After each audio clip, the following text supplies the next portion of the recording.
Next, what we're gonna talk about is the changeable blades. 3 different versions, 3 different companies, same exact blade on each and every knife.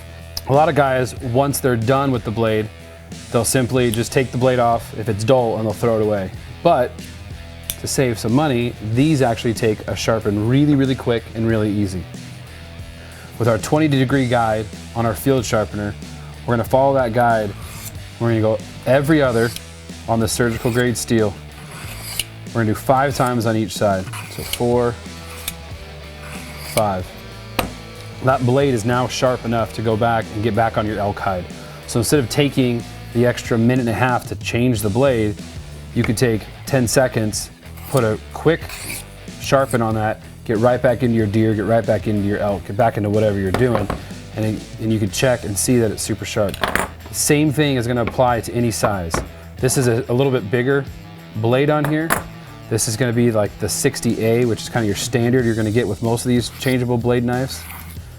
And then you have this little 22 snub-nosed one on this one. Again, all of them are gonna be sharpened the same exact way. Save your money, save your time, and sharpen in the field.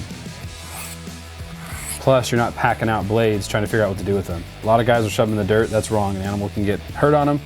So if you take it in the field, you take it out of the field. So why not just keep it on there and sharpen it till you get home and can dispose of it properly. Pretty simple, pretty easy. Sharp knife. If there's anything you want to learn, if you want to learn how to sharpen fish hooks, you want to learn how to do anything else, let us know.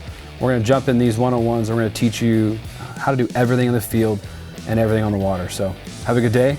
Thanks for following.